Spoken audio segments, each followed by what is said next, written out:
Alessandra Lima, a depressão causa fibromialgia? Não. Gratidão, Bia, por sua existência. Te sigo em tudo. Obrigada. Muito obrigada. Olha, a fibromialgia é uma disfuncionalidade nas vias que conduzem à dor. Então, são pessoas, principalmente na medula de condutora, a gente tem várias vias que ascendem com a dor. As pessoas que têm fibromialgia têm uma maior hipersensibilidade, ou seja, elas sentem mais dor mesmo. É como se fosse uma desregulagem dessas vias. O que acontece é que o sentimento de dor crônico e a fibromialgia intenso leva à depressão. Então, geralmente, você vê uma dobradinha bastante comum porque a dor crônica leva à depressão mesmo. Mas fibromialgia tem tratamento, busca tratamento e outra coisa, faça atividade física. No início é insuportável para quem tem fibromialgia, mas se você persiste, aquela mesma dor que foi agudizada no início, depois de 3, 4, 5 meses, começa a melhorar muito, muito mesmo. Você acostuma o teu organismo a liberar substâncias que vão reduzir aquela dor. Então você aprende a modular aquela dor, mas busca ajuda. Degmar Lemes, por favor, explique o que é propósito de vida. Não consigo entender isto e não sei qual é o meu. Olha só, Degmar, eu não sei no que você acredita, mas deixa eu te falar uma coisa. Não somos, novamente, somos parte da natureza. Tudo na natureza tem propósito. Por exemplo, qual o propósito do sol? Gerar energia, iluminar. Qual o propósito da laranjeira? Gerar um fruto chamado laranja.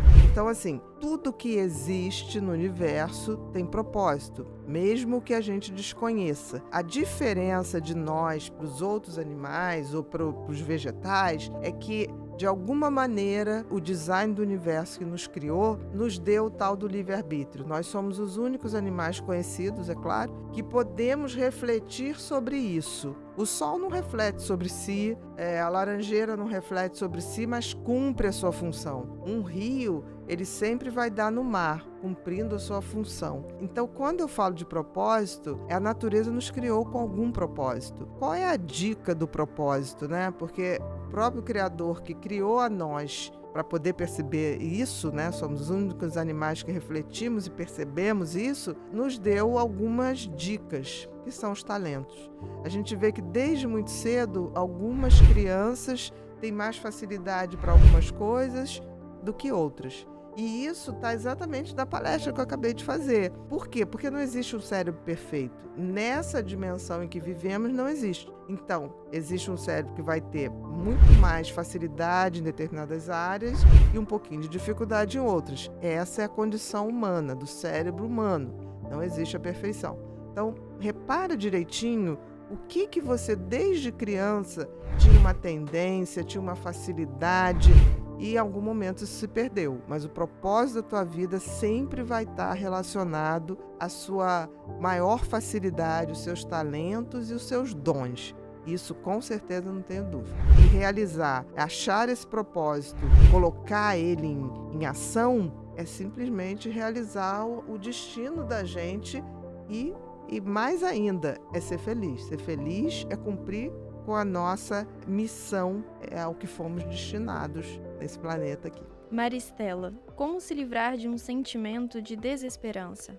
Olha, Maristela, desesperança, às vezes a gente é tomado por sentimentos de desesperança. A questão é se essa desesperança está durando, é intensa e nos incapacita. Muitos de nós vamos ser tomados por momentos de desesperança, mas a gente tem que entender que a vida é altos e baixos. A vida nunca vai ser mar sem onda. O próprio mar tem onda, tem ressaca, a lua muda de estação, de fase, e a gente também. Não se esqueça que nós somos seres que somos parte da natureza. Como tudo na natureza está em movimento, nós também estamos. Então, uma desesperança hoje pode ser aquela hora que a gente para e fala o que está pegando, e a gente refaz, a gente repensa como achar saídas, a gente abre novos caminhos para que a gente possa levar uma vida com mais momentos bons do que momentos de desesperança. Sâmia Mariotti, Tenho sentimentos de inferioridade. Eu diminuo tudo o que faço e tenho dificuldade de aceitar elogios. Seria negatividade? Como lidar?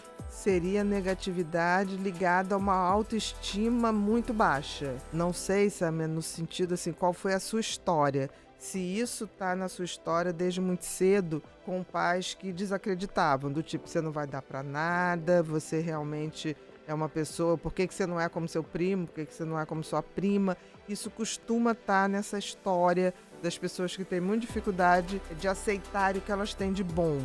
Mas isso é uma coisa que faça isso por você. Se tiveram pessoas que erraram com você, ok, talvez fosse a limitação delas. Mas a gente sabe o que a gente tem de bom, a gente sabe o que pode dar e a gente também pode se elogiar. Em vez de ficar esperando o elogio do outro, fala pra você dentro mesmo, tipo, um dia você faz uma coisa bacana e eu digo que toda vez que a gente faz uma coisa bacana dá aquela sensaçãozinha de orgulho de si próprio. A gente pode e deve ter orgulho de si próprio quando essas situações ocorrem. Não deixe de fazer, senão você vai estar repetindo o que os outros fizeram com você e certamente a vida cada vez vai ficar mais difícil. Leandro, todo TDAH tem ansiedade? Tem, Leandro. Não a ansiedade do medo absoluto, porque se você entender que o TDAH é um aumento de velocidade mental, ou seja, o número de pensamentos é maior, numa velocidade maior, é impossível esse cérebro não ser ansioso. Então, a gente costuma dizer que a ansiedade já está dentro dos sintomas do TDAH. É como se a vida acontecesse numa velocidade maior.